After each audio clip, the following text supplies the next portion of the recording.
Welcome to the School of Love, the place where miracles are normal.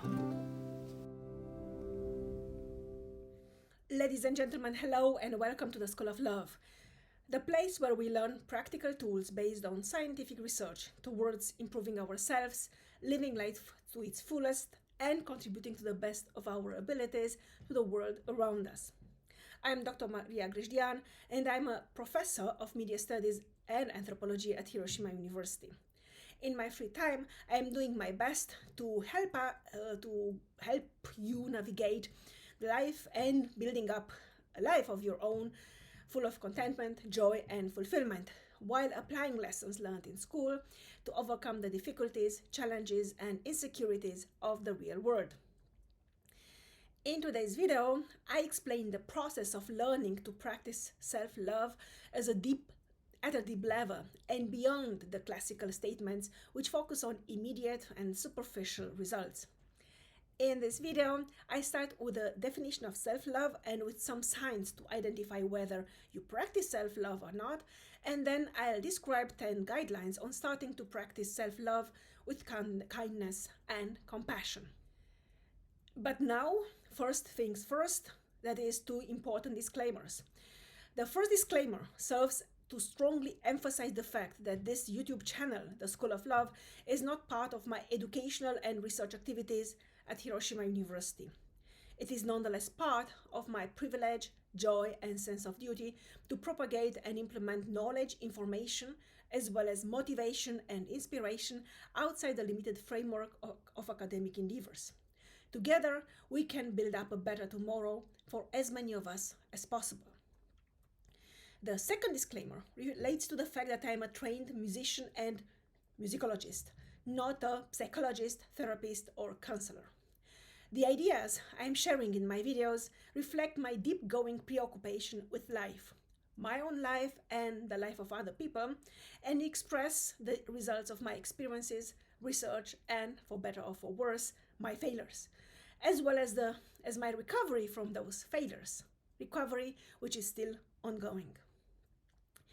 The ideas expressed in the videos on this channel named The School of Love cannot and may not and must not replace the consultation with specialists in whichever areas of your life you might have questions or you might struggle with. If you are new to the channel, at this moment, I would like to ask you to please consider subscribing, sharing, liking, commenting. Thank you very, very much. This helps us not only with that mysterious algorithm, which seems to dominate the YouTube galaxy, but also with contributing to the expansion of the community of humans doing their best to impact positively the world and those around them by discovering their authentic selves and living life wholeheartedly. Thanks again. And now back to today's topic, which is self-love and how to practice self-love in a healthy manner. So as I said, I will start with a definition. What is self-love? With some signs, whether you are already practicing healthy self-love or not. And then I'll deliver this 10 guidelines on how to learn to practice it.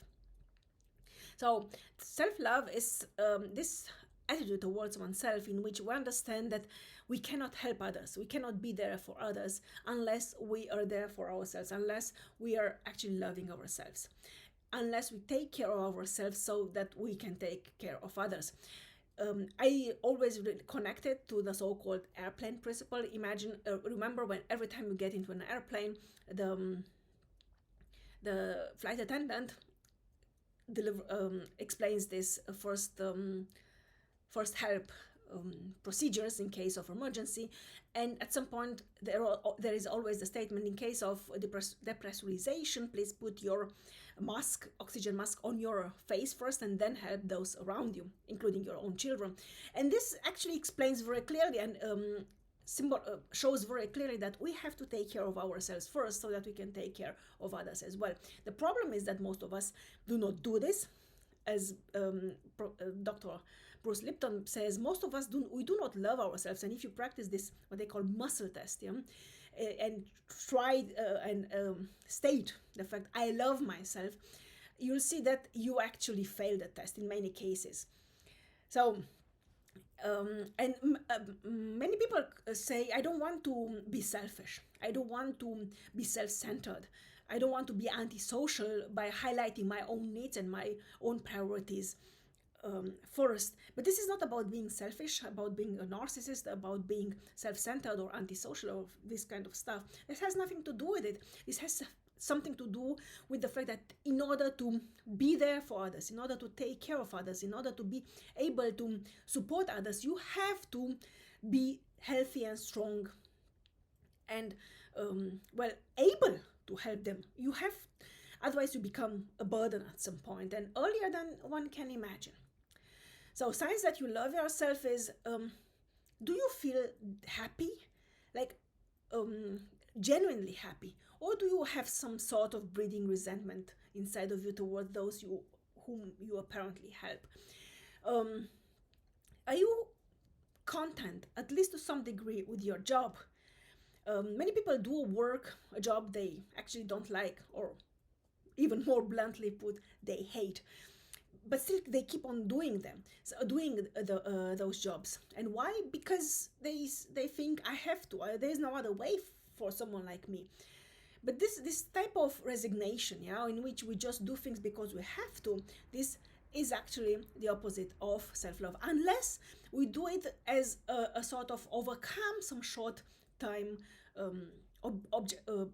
difficulties or challenges. The problem with this kind of short time compromises, I do it because I have to do, is that they more often than not turn into long-term compromises, and this then actually lead to a lack of self-love.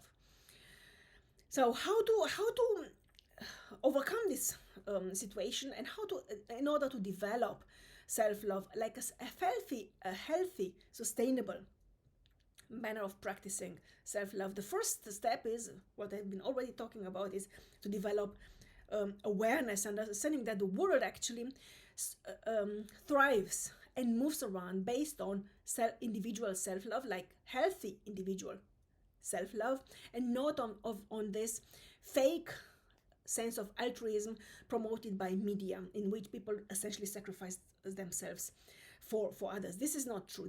If a critical majority of the population would do that kind of self-sacrifice, the humankind would collapse probably within one generation. So understand the importance of awareness, which then you will turn into self-awareness, into your position within within other humans, and how you can relate to others by means of self-love. So in terms of self-love, this could also simply relate, for instance, to boundaries and your own space and how to protect your energy.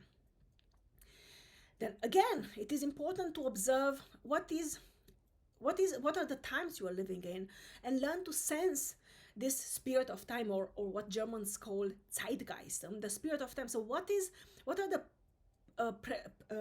prerogatives? What are the priorities? What are the priorities of your time, and how are they moving around? How are they represented, for instance, by mass media, or how they are represented economically and politically? And so that in the next step you understand that the world moves according to specific values, and these values actually they stay firm, particularly self-love. When we think of the Bible, for instance, one of the major and fundamental precepts of the Bible is love your neighbor as you love yourself, which means in order to be able to love your neighbor, you have to first love yourself, because otherwise you cannot love your neighbor. I have a different video on this topic, on the topic of caritas and healthy solidarity, which results from each individual prioritizing oneself, but in a healthy manner. So, and what's important is that these values, these fundamental values, which we can find, for instance, in the Bible, is in the 10 Commandments, which were handed over by God to Moses on the Mount Sinai. So these values actually do not change. What changes is the position of these values within the so-called hierarchies of values, which they were firstly promoted by Jordan Peterson. So and understand the position of these values, and how self-love, which seems to be a perennial value, is integrated within other values dominating your time or your geographical space. So it's important. So one fundamental characteristic of self-love is understanding what is possible in your very specific social cultural environment in your specific era, because something which is natural in the Western world, for instance, might be deadly, and I mean lethal, in non-Western societies or non-Western communities. It's very important to understand the principles of the time, the spirit of the time, your social cultural environment, and then to adapt this concept of self-love, of taking care of yourself so that you can take care of others in the general context. So next step, now it's getting a little bit more concrete. So next step is, if you can, and most of us can, go and watch a movie. A good one, an old one, a bad one, whatever, one you like, one you dislike, one your friend recommended to you. You go and watch it alone or someone else, doesn't matter. What matters is that you have, in step number 7, to identify your own character. No, your favorite character, not your own character. Your favorite character. And ask yourself, during the movie or afterwards, why you feel some sort of connection to that character. Yeah. And particularly after the movie ends, try and see the character as someone who could be your friend. Try to find some sort of connection as the character not being necessarily yourself, but being your best friend. And then identify the main characteristics of the character, its strengths, its weaknesses, what makes it unique. If it is unique, maybe it is not, maybe it's very conventional, but there must be something about the character, otherwise it wouldn't become the main character. It wouldn't become a movie character.